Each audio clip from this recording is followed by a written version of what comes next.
Hello வணக்கம். நாம் கூடிய வரைக்கும் ஹாப்பியாக இருக்க கற்றுக்கணும், ரைட்டுங்களா? ஹாப்பினஸ் வெளியிலேருந்து வர்றதில்ல, மற்றவங்க நம்மளுக்கு கொடுக்க போகிறதில்ல. அந்த ஹாப்பினஸ் நம்ம பாடியில், நம்ம மனசில், நம்ம பிரெயினில் உண்டாகிறது தான். அதை உண்டாக்க வச்சுக்கணும், ரைட்டுங்களா? சின்ன சின்ன விஷயங்களையும் நம்ம ரசிக்க கற்றுக்கணும். அப்போ ஆட்டோமேட்டிக்காக நமக்கு ஹாப்பினஸ் வரும், எல்லா ஹாப்பி ஹார்மோன்ஸும் ரிலீஸ் ஆகும், நம்ம நிம்மதியாக இருக்க முடியும், ரைட்டா? ஹெல்த்தியாகவும் இருக்க முடியும். ஃபார் எக்ஸாம்பிள், நம்ம காலையில் எழுந்த உடனே கண்ணாடி பார்க்குறோம், நம்ம அழகை நாமே ரசிக்கணும், ரைட்டா?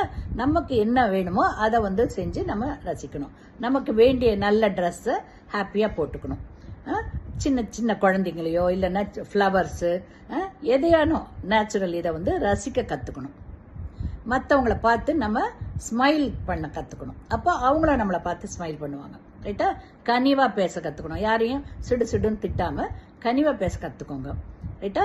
எல்லார்ட்டையும் அன்போடையும் கருணையோடும் இருங்க. சமயம் கிடைக்கும் போதெல்லாம் சின்ன சின்ன உதவிகள் யாருக்கான செய்யுங்க, ரைட்டா? அதே மாதிரி ஒரு ஷாப்பிங் போறீங்கன்னாக்கா சின்ன சின்னதாக ஏதான உங்களுடைய கெப்பாசிட்டிக்கு தகுந்த மாதிரி நீங்கள் என்ன ஆசைப்படுறீங்களோ அதை பர்ச்சேஸ் பண்ணுங்க.